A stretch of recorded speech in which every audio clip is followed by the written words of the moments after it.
Hello, hello. Hello, good to be here.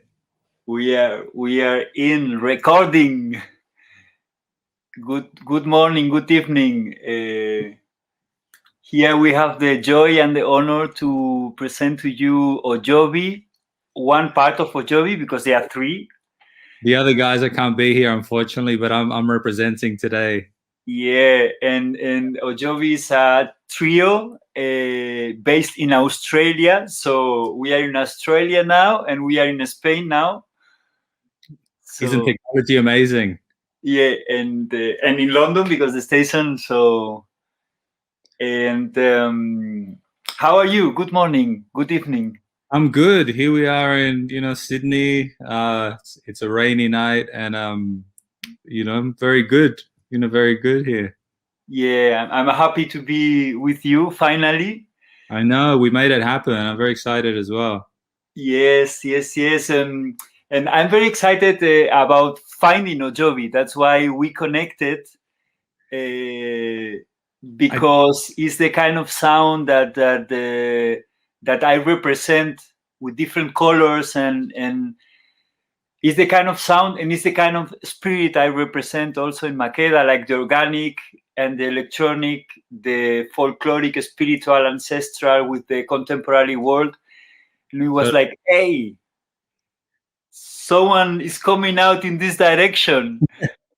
no, I hear that in everything that you're doing, and it's awesome, man. And like I said before, I appreciate the support and the the just the support that you've given us and the feature and likewise, man, we love what you're doing as well. So we're very honored to be here.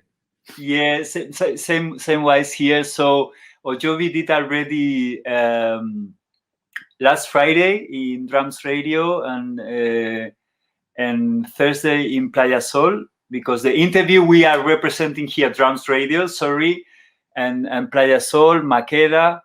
Yeah. And Oyobi did a live show. So Vincent is a DJ. We gotta talk about that, but they have a trio, which is and they recorded an special thing for us. It's gonna be online soon, but it was dope. If you miss it, I'm sorry for you, but it's gonna be online. We have a studio here in Surrey Hills in Sydney, not too far from where I live actually, and we set up one night at about 10 at night, and we set up all the machines and the instruments and we just did a set, and that's sort of what you end up getting, what you got there, which was it's sort of what we do live. That would be exactly a live show for us, yeah. Except sometimes we have guests, we have different guests on our live show, but that was just the three of us. So yeah, the basic ensemble, yes. Yeah. It was very nice to listen. I listened it a couple of times. I just was telling Vincent to get into the vibe of Oyobi, not just one song, because I played in the radio shows and not live because. But it will come. It is coming. Yes.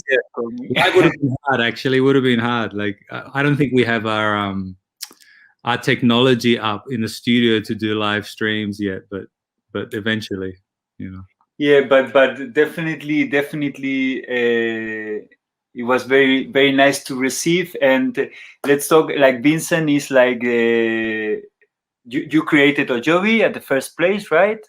Yeah. So I put together Oyobi about maybe 4 years ago now, but with the guys that I've been playing with, there's a guy called Adam Ventura who plays bass, and then Danny Pliner who does all the synthesizers, and I take care of all the sort of percussion and machines and production and things like that. So, but we had been playing together before that for maybe 15 years or something in different projects around. So we were very familiar with each other, and they're guys that I've been playing with for a long time. So even though it's been 4 years, it's been more like 15 years working up to this. I've had many bands with those two guys in it, so it feels like a nice progression, and that's why I think we just work well together. We love each other, and it's a beautiful combination. Yeah, that's good, because I wanted to ask you how you came together, because for the people to know, also Vincent is the producer, percussionist, DJ, but you are also an academic. I could research that yeah, I'm currently doing a PhD, so I'm in the middle of it here. So that's taking up some time as well. But a nice headache, I guess, no? Big headache, big headache. But that's a nice one. That's another story, you know. But at the moment, so the group, well, the group originally started because exactly that, like, you know, I've been playing in bands, you know, as a percussionist for a while. I'd also been DJing for a while, and I think I'd been producing, but I sort of wanted to do the live thing with machines, and so I started this project. Literally, we're just putting, because I had a studio full of machines, drum machines and things like that, and I just wanted to sort of try to incorporate that. And we just started jamming with those drum machines, and then it started. That's where the original, like, that sort of sound came from. And then I remember we started playing in a place around here called the Dock, which is a little tiny hole in the wall, and we were doing every week there for about a year, actually. And then eventually that became a bit of a thing, and we had to move venues because it was too small. And then that's sort of how the project got going, us sort of jamming with these machines in a little tiny bar here in like a Redfern area in Sydney. Oh, cool. Yeah, so that's good too. Let's explore this a little bit more. I wanna present you in the first minutes and Oyobi, that people get to know that you release in like 4 or 5 labels. Yep. The first one was because Imágenes, yeah, with the first EP, which is the presentation of the project with Quetzal Guerrero. That's Q violin. Q violin. There's actually an EP before that, which we did on Imágenes, but it was my own EP called Satori, but it's under my name, but it's actually the Oyobi guys as well. But it was my project, and that sort of got us sort of started. But then the second EP, which actually is officially the first, this sounds confusing for Oyobi. No, I know that, but it felt the presentation of Oyobi was in the second officially. Yes, exactly. That's our identity, and because the other one is not as Afro and Latin. So no, it's a different. That's why, I got you. It's like. So that was Translations, you know, and that was sort of the first thing that Oyobi did officially. And since then, I mean, we've been sort of doing remixes and still doing different things. We released like a 45 of a cover that we did of an 80s track, and we've been doing different things. We're working on a lot of different music and just trying to release like good music, really. Yeah. We could find your music in Ocha Records doing a remix. Yeah. With the live instrumentation, the bass line in this one is kind of dope. Yeah. The bass there is pretty amazing. Yeah, and with Canadian Deep Culture label also. Imágenes, and then sort of Atjazz as well, which we got some stuff coming out with him. Yeah. That's an EP. The other one are remixes, like in Deep Culture, in Ocha Record are remixes, and with Atjazz is an EP. It's a vinyl as well, and a couple of singles, which we've just released one single like last month with him. We also released on an Australian label called Groove Scooter, which is only on vinyl. It's only like a 45 on vinyl, although it is up now on our Bandcamp. We have the digital, but for a long time it was just vinyl, and that's like of a song called "Don't Let It Go to Your Head," which is a cover. But then on the B side, it's a song called "Se Te Va," that's an original sort of track, which is more in line with sort of the electronic stuff that we do. So that's doing pretty well. People seem to love that track because it's our sort of take, our Latin take on a sort of funk classic, and it was good to do. We never do covers, so it was really fun to do, you know. Amazing. I mean, so I can see like all the members share a common musicality, no? But one thing is that you have roots in Latin America, right? In Uruguay. Yeah, so my family's, my mother's Uruguayan, my father's Chilean. So all my Chilean side is there. Lots of my Uruguayan side is there. So I've been going backwards and forwards to South America since I was a kid, and I have a massive love for the continent, for everything about it. So I think I've tried to explore the whole continent as much as I can. Obviously, COVID has made it a little bit hard at the moment, but I'm in South America at least every 2 years. You know, over there studying, seeing family, and just sort of hanging out and breathing in the beautiful culture over there. The food and the music and the history. Yeah. And the what? Sorry. And the history.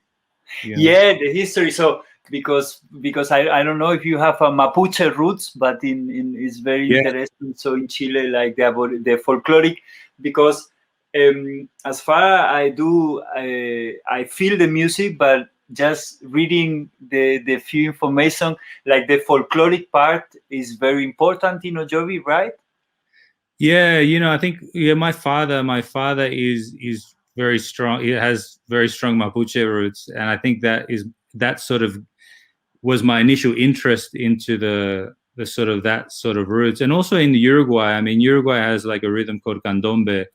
Yeah, that's what I wanted to ask you, because some members of my crew are from Uruguay, and there's a strong candombe, which is sort of a sort of Afro-Uruguayan rhythm, and I mean, so they're both, like, I mean, Uruguay is very it's very rich in that. Like, I mean, their carnivals are full of candombe, and it's definitely been a massive influence for me. But I think through that and through my father, for sure, like that sort of, I think that's been my interest. But also I think being a percussionist as well with a Latin background, I've sort of studied all over South America. Like, I'll plant myself in for example, Colombia for like a couple of months, and I'll just study some of the rhythms and learn some of the culture. And I think being a percussionist, I mean, you go around and you study all these rhythms, like in Cuba or Colombia or Brazil, and you sort of realize that they're all pretty much united by a common source, which is obviously Africa,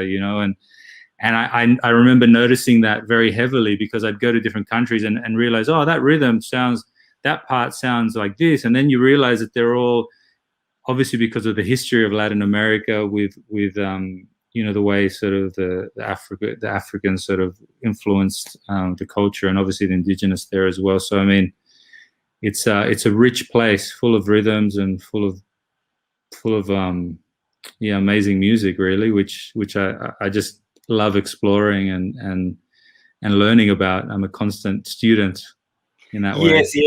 It's a huge universe. Yeah. Inside of this diaspora, and the meeting together with because I saw one of the names of your songs is El Vuelo del Cóndor. Yes. With the condor is of course not coming from African descendant culture. It's very shamanic jungle. Well, actually, funny enough that you say that, because the flight of it was a flight of the eagle, actually, and that actually came from see, I have a deep interest in sort of spirituality and religion and psychology. I did a psychology degree, and I think I'm very much interested in that. And so I think, I've been to India, and one of the big sort of spiritual writers in India is Krishnamurti, and he has a book called Flight of the Eagle. And I was reading that as I was composing that song, and I think that book influenced me a lot. And that's where it comes from, actually, the Flight of the Eagle. But you're right, like, I mean, if you can look at it in a shamanic context, that it has that image. I think the music has that image, but it actually comes from the Krishnamurti book, which I was very influenced by, which is pretty much Indian philosophy. But in a very Western way, because as we know, he studied in the UK. Yeah. So the way he brings this Indian is pretty much the way Oyobi is bringing the music to the Western culture, because the folkloric roots and the spiritual roots are, but our society is more based in the academic, no? As the wisdom of Krishnamurti translated to Western philosophy type of right? Of course, and I think that's sort of you could almost say that about sort of the folkloric and the electronic in a way, because I mean, in Sydney, it's very electronic here, you know, it's very lots of electronic music. And I mean, I guess in Oyobi, it's like the merging of those two, like the folkloric sort of sounds with the electronic. And it is what you're saying. It's like the merging of the Latin with the sort of Western culture influence as well. Not to say that there isn't electronics in all over the world now. It's a worldwide phenomenon for sure. But it feels like that the technology from the Western technology mixed with sort of the sort of more traditional folklore is really interesting, you know. It is, and definitely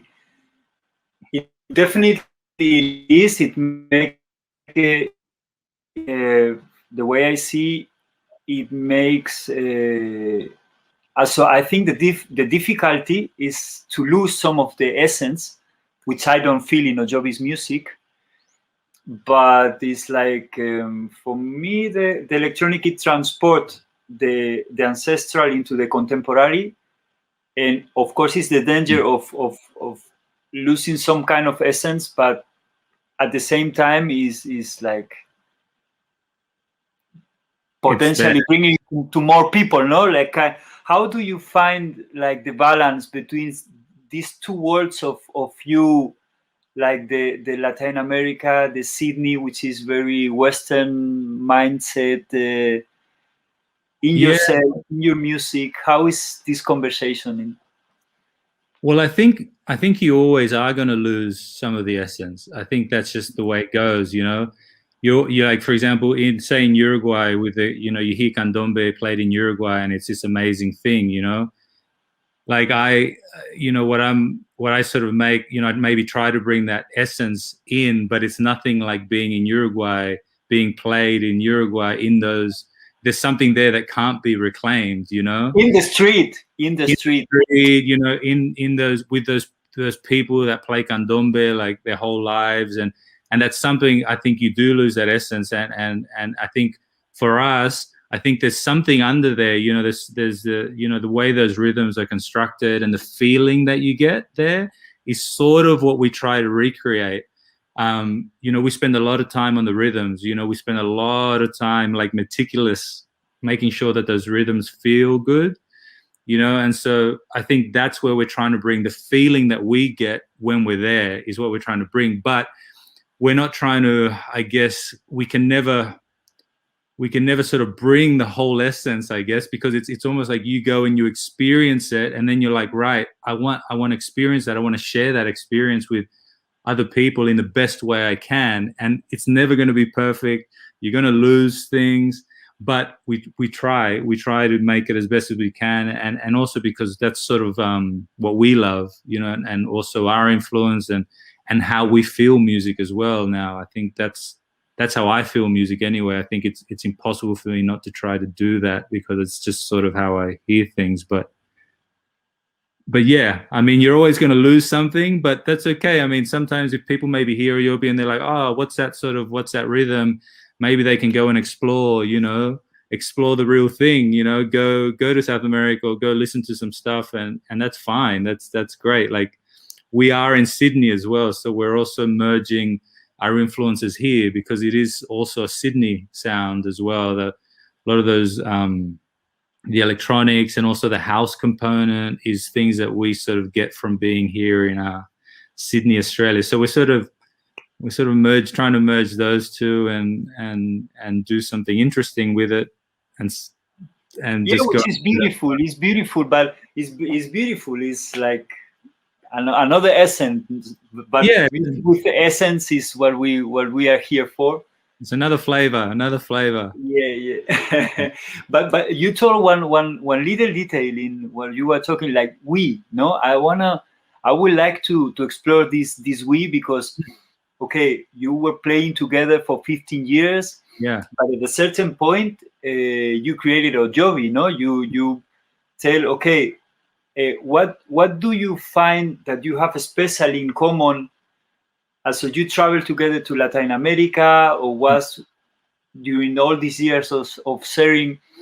Because you say that you share a cultural musical background, like funk, jazz, rock, all this, and another kind of background. So like exploring a little bit the connection between you guys.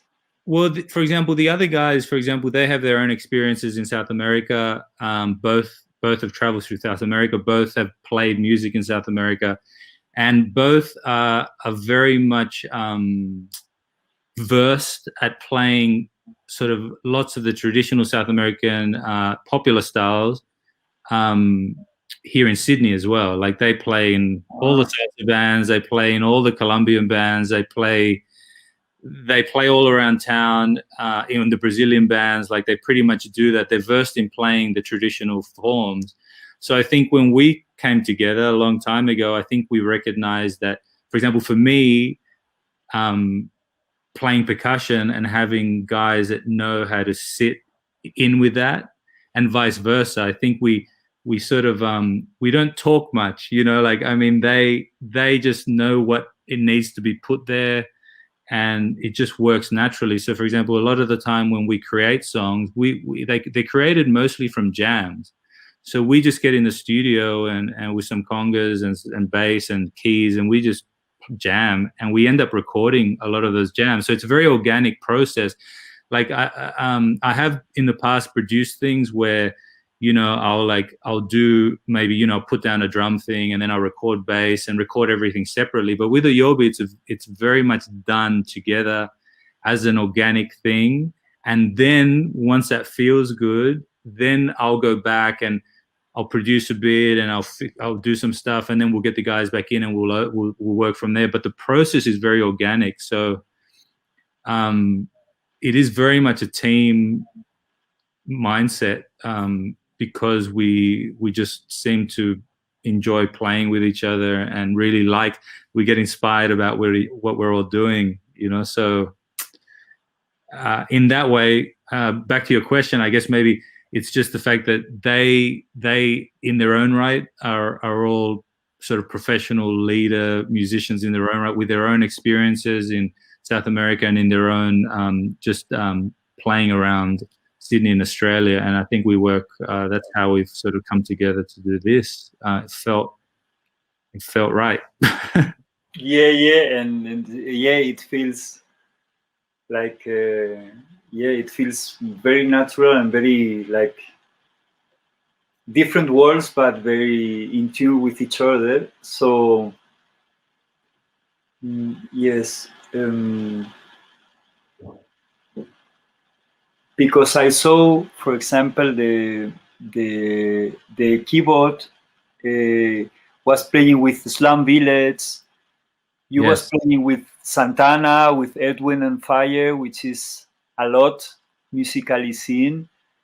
And we did a tour with Santana, which was very beautiful. So it was fantastic. Yeah, but Santana has this in his guitar and his conga. He has this ritual kind of vibe. So it's a lot of house music producers from New York. For example, Antonio Casio is a very spiritual type of producer, and he was very influenced by Santana. So it is really the for many house producers, they are very influenced by the music you name, even Slum Village, which is hip hop, but is very connected to many house producers in New York. So, and I think it is music coming from the town, but having a very indigenous type of energy. So it can brings you easily into some kind of inner space, which is not very like a academic mindset, how to say, right? Yeah, I think probably what you're talking about is that the way that there's sort of first of all, an emphasis on long, say, or like sort of music is sort of, I guess, when I say long, it's not extremely long, but it sort of takes you on a bit of a ride.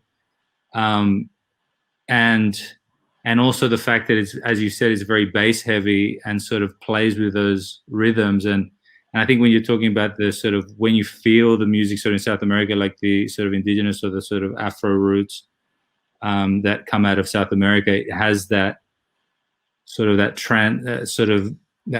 trance-inducing way that it sort of takes you through those rhythms and through the bass, and the fact that it's long and it just sort of takes you on this ride. You know, I think that's you know, I felt that a lot. You know, and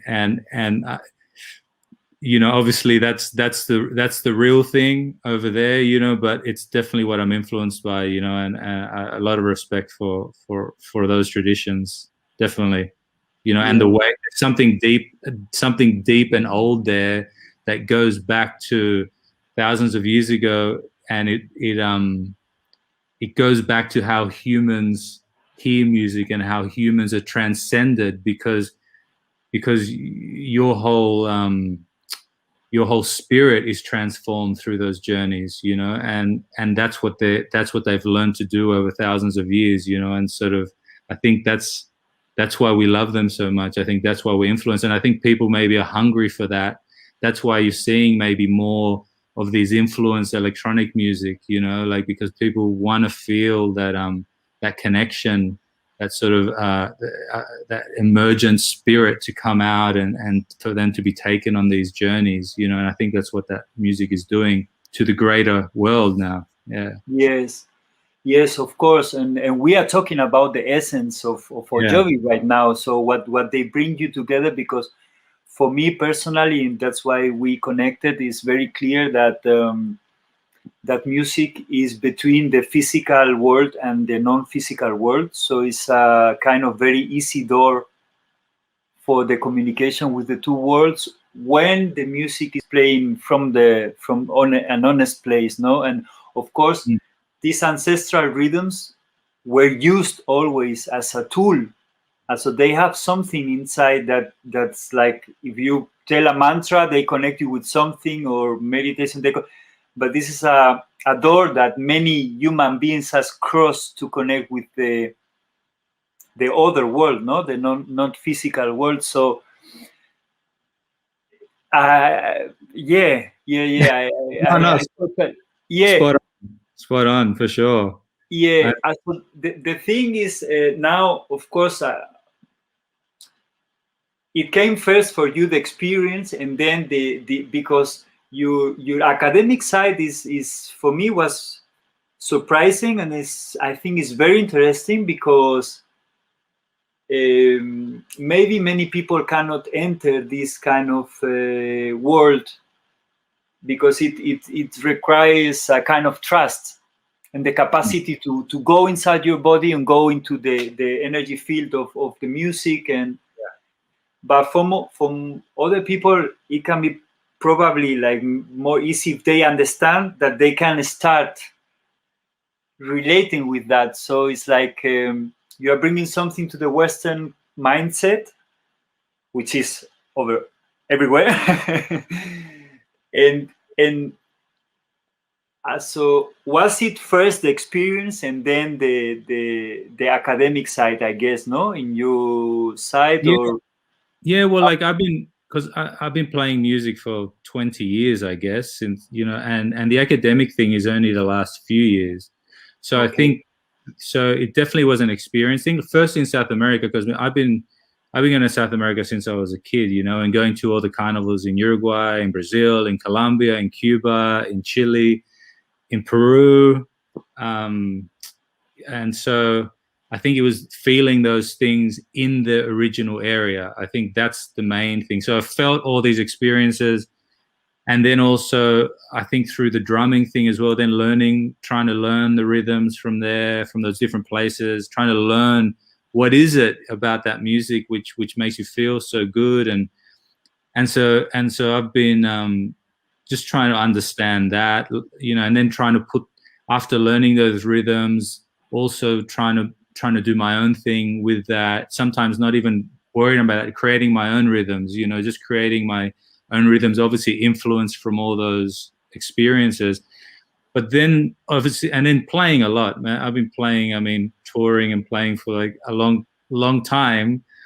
but then I think I got to a point where I wanted to be able to express those things in words and in writing, and I didn't have the language to express that. And I think the academic side was a way for me to go inwards and to explore it from a very logical way, which I know what you're saying goes against the feeling in a way. But I think at this point in my career, it was nice to be able to try to connect my words and my mind to what was going on inside and find a language to express that. And the academic side, hopefully, is helping me do that, helping me to go inside and try to understand through research and through reading and through just trying to almost step out of myself in my playing and in what I'm doing and analyze my own work and go, okay, what's happening here? And how can I talk about that? How can I express that to other people? Because I think it's hard to express these things if you haven't felt them, you know. If you go, the best thing is maybe go to South America and go to the carnivals and be in there and feel it. But being able to express that is hard, you know, and it's something I'm trying to learn to do for my own expression and also my own advancement as a musician, I guess. And, you know, as a teacher as well, I think to be able to sort of teach percussion and things like that, it's nice to be able to sort of explain it in a way that is understandable. Academia is good for that. Yeah, but it feels like listen to you, of course the mind can separate you from the experience, but also can help you to integrate the experience. Yeah, for sure because we need to have the integration between the heart and the feeling and the mind, so that's also a very necessary thing to do. For sure. And also, I mean you can learn, it's something like, for example, you can learn the body, you can learn to sort of feel just with the body and go with that, same as you can sort of learn with the mind and stay all in your mind. And there's all, you know, you've seen sort of good and bad in those aspects, people that are just in their mind and then people that are just in their body. But I think if you can sort of learn to use those two and merge those, that can be really beneficial in everything. But also musically, like, for example, even musically, like sometimes you play in the mind and then sometimes in the body, and just understanding that difference is a huge thing in your playing. Like there's times when, for example, even in my playing, I'm overthinking something and I just sort of go, okay, switch off, you know, switch to the body, and I let the body just play, and it plays differently. The body plays very different to what the mind would do. And I think the integration of those two is very interesting and valuable. And this is what about also Oyobi is like doing, no? Between, I guess, no? Like trying to explore more like your personal background as a person and what Oyobi means. And actually, what means Oyobi, the word? Everybody asks that. Oyobi is actually, it's quite funny because it's people think it's some sort of Latin word or some African word. It's actually a Japanese word. Yeah, because it sounds Yoruba. Which is weird because it's not, you know. But I think because it goes back to, at the time I was like I've been involved in you know, through uni I was involved in Buddhism a lot, you know, and I was in the Buddhist society, and I used to go to monasteries a lot and a lot of meditation, and I was reading a lot of Buddhist texts at the time, and because I love religions and spiritualities, and I'm a keen student of religious systems, you know. I find them fascinating, and for me it's like I find it fascinating because it's like all these different ways of getting to God or spirit or the universe or whatever you want to call it. But so I find the way that different cultures approach this, I'm fascinated by it. And so in Buddhism, I mean, I was reading a lot of sort of Zen Buddhist works and sort of Chinese sort of texts and Indian texts, and I think at that time the word Satori, obviously, which means sort of enlightenment in the Zen Buddhist tradition, that sort of was the name of the first EP, because I was reading a lot of that and studying a lot of that.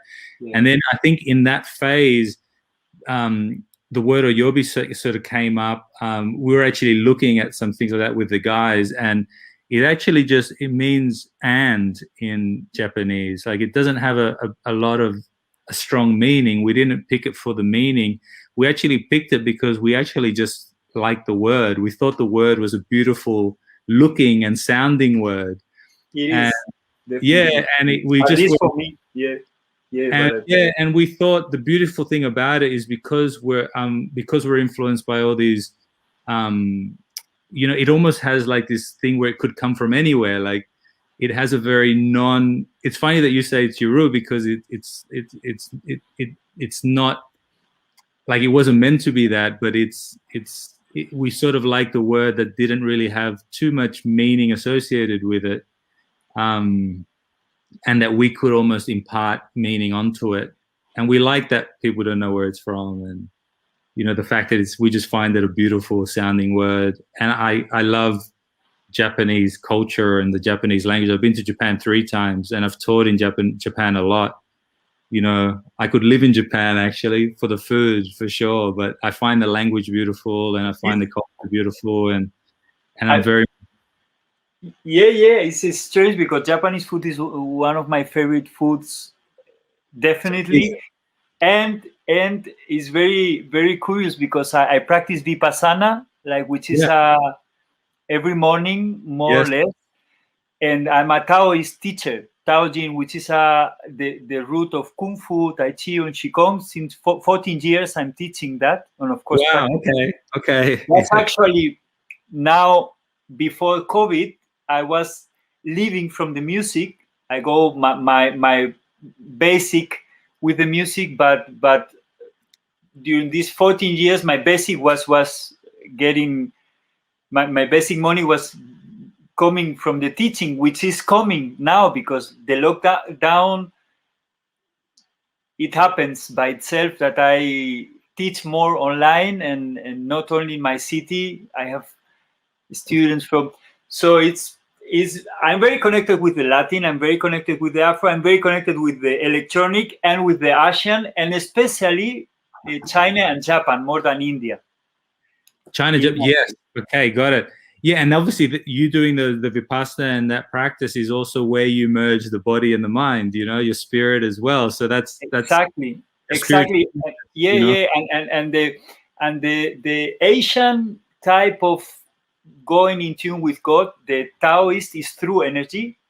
So I see the African is through music, more or less, and it's like this thing between the body and the spirit world is the music. But in Taoism, this thing between the body and the spirit world is the energy. When you go through the breathing, you enter the energy body. And from the energy body is very much more easy to sense the silence. And in Vipassana, you're going through the body again and again and again and again and again, and you enter this space of silence, more as a trance. As in the ritual, you go into kind of, it's very different state. Like an ecstatic trance. Ecstatic trance, and the other one is it's very different kind of spiritual state, but in my life is very related. They are very different, but they help each other somehow. So it's kind of weird to see. I know what you mean. It's that sort of I guess sort of with the meditative thing, it's like you're going into the silence, you're slowing the breath right down and moving into this sort of real silent place where you sort of lose your body. And sort of in the music, it feels like it's a reverse, but I wouldn't be surprised if it's actually almost still related, because I think it always has to do related to the breath as well. Even if you don't go into the silence, maybe the more, I remember I was in the Himalayas doing a lot of breath work when I was over there with some of the Himalayan monks up there, and they would teach you a lot of heavy breath work to reach higher sort of states. and it's still breath, but rather than slowing it down, you're speeding the breath up. And I think that almost the music takes you there, sort of speeds you up. So it takes you on the reverse side. It takes you up towards an ecstatic state where the meditations bring you down to a more almost like lose your body state, as opposed to the others make you almost more aware of your surroundings in a way. Yeah, it's listening to you, I realized that the common thing is the rhythm, because in a way the breath, you get lost in the rhythm too. Yeah. I think those rhythms, it's interesting because those rhythms, especially in, so for example, Latin America, they always sort of start slow and they sort of take you, they take you there, and the speed has a lot to do with it. Like those rhythms speed up. I know in electronic music, for example, we don't normally do that. Everything stays at one tempo. But in Oyobi, what we try to do, even though it's usually one tempo, we're adding things to make it seem like things are speeding up or things are intensifying. There's always this intensity of moving from something that's sort of here and then exponentially moving to more intensity, which is the thing that a lot of the music in South America does. It leads you from maybe a breath that's normal to then move you to maybe a breath that's more agitated and excited, and in that way creates a intensity, which I think is quite an experience. But then comes the Valle, yes, which is entering the zone, which is again, you go that and then you enter in the zone. The Valle, which you go deeper with less tempo, and I could see that in your 15-minute set, that you increasing. I do this in my sessions, because I used to play with live musicians, like 2 live musicians in every event, 4 years. So it's similar, it's a trio, but they were not in a live set, so they were in a 5 hours DJ session. It was 5 hours DJ session with 2 musicians in, and every month different musicians. But for me it's very important because people need the release. So this breath work is like a releasing of the mind tension, the body tension, to enter something. Yes. And that's where you get the Valle. Exactly. And this is where the energy work leads you and the tantric work leads you. In a certain moment, you are more sensible, you are more open in the body, in the mind, and you enter the Valle. And this is where things happen, because rhythm is a tool to shake you. Yes, for sure. But then you don't need as much rhythm because you are already open, no? It could be a heating tool as some is very different but very similar, because when you stay breathing is the opposite. You don't move, but it creates certain tension inside that in some moment is released, but it can be quite uncomfortable to be there for so many hours. For sure. And then, but you came into the Valle from opposite. That's why I wonder that you also explore both, because it's rare. Some people connect more with this Asian way and some with this African descendant way. I personally connect with both. My life is about these 2 opposites, and they don't make for me essence without each other. I will be lost in music if I don't do the other thing, and I will be very boring if I just do the Asian thing. Yes. So it's kind of. Well, see, I think I'm interested in both because of my just interest in the mind, really. Like, I mean, I like both sort of have effects on the mind, both sort of those, the Buddhist and, the Japanese culture, all those traditions it's about, the exploring the mind and understanding the mind and calming the mind and entering deeper states through that understanding. And then on the other side, you have sort of the rhythm as ways to enter these states. It's funny that you said that the rhythm pushes you and then you're open, which is very true and interesting, because I think a lot of those, especially in a spiritual context, that's the way it works. It's about getting you to a point, and then bang, the Valle, and that leaves you in a state of openness, which is also it's interesting because electronic music as well has that, even though it's not fundamentally sort of specifically related, but it's really interesting how human beings from all over the world eventually come to that. It's, that fact that electronic, Yeah, but if you listen to Jeff Miles' set, or even Richie Houghton's set, which is a party where people are under drugs, but he take you into the zone, and it's purely electronic, but these ancestral memories is there. Is there. Yeah. It's definitely there, and it's very alien type of music, but it's there. Yeah, I mean, yeah, I guess if you want to move people, then there's sort of ways to do that, and I guess these I guess these are some of the ways that it's done, either slowing you down or speeding you up,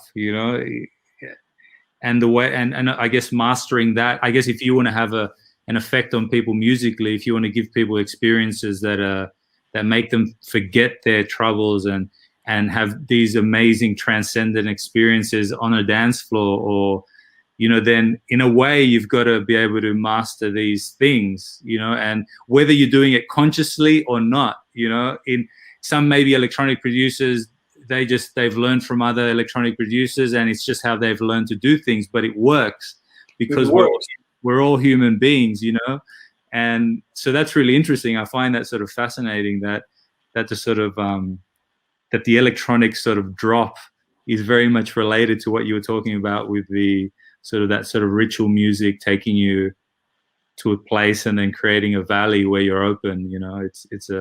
It's a fascinating.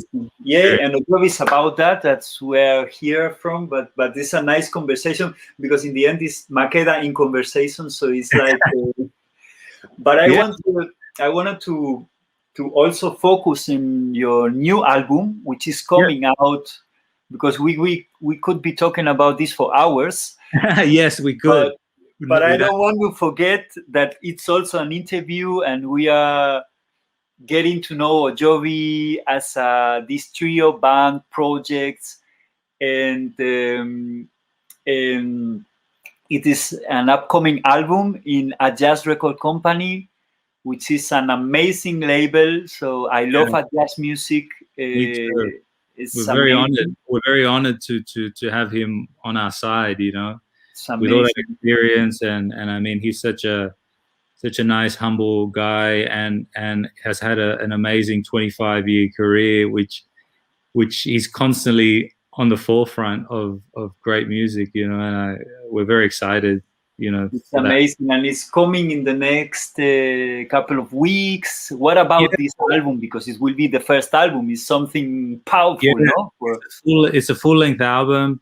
I mean, we released a single off the album just last month with Atjazz, which is a song called Mi Ritmo, and it's with in collaboration with a Colombian band called Malo Malo. So we had them feature on that track, and it's like a bit of a Latin disco track. It's very different to the other things on the album, actually, but it works because it has this sort of very sort of 70s vibe on it. So the idea was to release that and then to release the album, but I think because of the COVID situation, things got pushed back, especially in London where Atjazz is. I think things got pushed back a bit. So now, in a few weeks, we're going to release another single called Crossroads. It has a couple of guests, Q Violin and Maite on it. And then after that comes a full-length album, which is called Transcendence. Funny, we were just talking about Transcendence a little while ago. And we are also going to release a part of the album on a vinyl. So we're going to do a 4-track vinyl. And as part of that, we also have some remixes on there by Atjazz. And there's one that me and Atjazz did as well, which is a sort of a remix of one of the Oyobi tracks by Atjazz in collaboration with myself as well, which is quite exciting. So we've got a few coming up in the next month to 2 months, so 4 to 8 weeks. So that'll be out. Amazing. So check Oyobi. I can't wait to listen to that. Yeah, we're very excited. It's been a while. Like the album was actually the album was done like last year. So it's, I think because of the COVID, it's taken a while to get it out, and so we're excited to finally get it out. You know. Yeah, and coming back to this Afro, this Latin, for me feels like a salsa. It reminds me La Rumba de Panama. Like it has this kind of Yeah, because well, the Malo Malo guys in Colombia, that's led by a guy called Danny Felix here in Sydney, who spends a lot of time in Colombia. That they're a salsa band. They're a full-on salsa band. So, but we're very much influenced. One of our other influences also, like lots of people, that sort of 1970s sound from New York, sort of the Fania. Of you know, course. and also the Salsoul label, that Salsoul Latin disco label, which I love as well, which is all that sort of disco, Latin disco funk sound. So I think when we did this track with them, that was the focus. And also like Candido, remember Candido? That yes, those tracks that he did in New York with Fania, that sound. And so I was actually trying to reference that sound for that, because it has a real 70s, you're right, like almost like Hector Lavoe, Fania sort of vibe. Pretty much like a Fania type of yes, of course, it's very clear. So we have the whole musical world, like the good hip hop, the jazz improvisation, the heavy funk type of beat and drum, the house, the Yoruba, the I guess just trying. I guess I mean we I think because I guess we're trying to put all our influence. No, we're not trying to actually do anything specifically, but I think it's just our influences coming through, our experiences. Also, a lot to do with our collaborators as well. You know, we use a lot of collaborators. Like Q Violin is a big one, but on this next album, we got a lot of collaborators as well, and I think their influences come in on this, like the Brazilian influence. You know. And he's a pretty mixed, cultural mixed type of person, a very talented one. Q Violin? Yeah. I mean, he's got, you know, the Afro-Brazilian roots, and then he's got the Mexican, sort of the indigenous Mexican roots, and that guy is just like a spiritual musical powerhouse. You know, he's a beautiful human being, and what I love his music, and what he represents is like it feels so powerful to me too. Yes. Yeah, we're honored to work with him. I think he was very influential with us because we met him in Sydney when we were just starting to work on that first EP for Oyobi, and originally it was going to be just an instrumental album, but when we met him, we started working with him, and all of a sudden he ended up all over the EP because we just meshed so well, not just musically, but also just what he stood for. You know, I think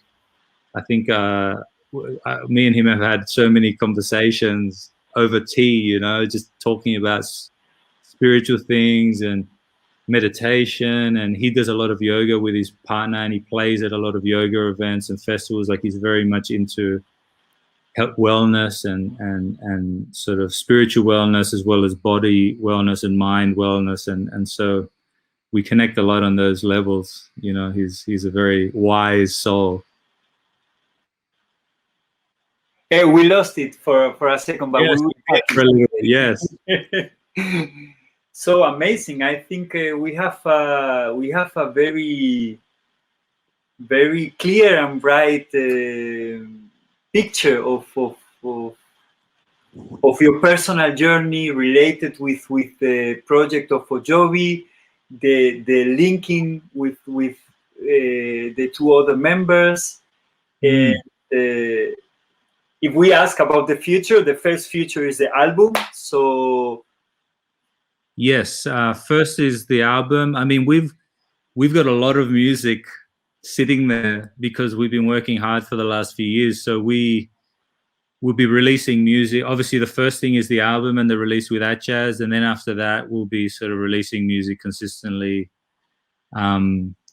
Different projects and different things that we've been working on with different collaborators. Like, we love collaborating with people. I mean, I think with the last album, a lot of people sort of make contact with us as well, and we're sort of excited for new collaborations and working with great artists and musicians and beautiful human beings, really. So yes, yeah, amazing. Yeah, beautiful. So like yourself, yeah. No, same. It's like because for the people to know, we haven't we did talk just a little bit in the telephone, so I'm surprising about what's happening here right now. Likewise, you know, it's funny because I think there's something going on in the world. I feel like at the moment, like after COVID, it seems like things are happening a lot quicker and a lot more. There's a lot more. It seems like people are connecting to each other, who they need to connect with, a lot quicker. It seems like I end up having a lot of these conversations with a lot of people. You know, people who are like-minded, like yourself, who are very much connected in spiritual ways and in trying to sort of self-develop and to be better and to connect with these sort of I don't know, music that maybe connects more to spirit as well. And I don't think it's a coincidence that we've it's a resonating creation. So for sure. So I value it very much. Yeah, me too. It's what about Makeda it's about is like trying to bring this essence of the ancestral cultures to the world today, and it's very connected with my purpose in life. I see we are in the same type of for mission sure. or purpose. So yes, and it's beautiful. It's very beautiful because for me it doesn't make sense to make an interview about your career where you all this. It's of course important, but it for me makes sense in bringing this type of content and sense to the people. So it's beautiful and amazing to connect that way. Yeah. Thank you for opening up the conversation, man. I very much I like that it went down the path that it did. Actually, I like when we can talk about you know, deeper things, you know, and sort of maybe that's where everyone can connect, you know. Yeah, I think it's a time which is not strange for many people. So maybe people relate from a different type of states to that. But it's very clear that even if that feels this lockdown like a restriction in a way, it pushes you in a way to expand in another way.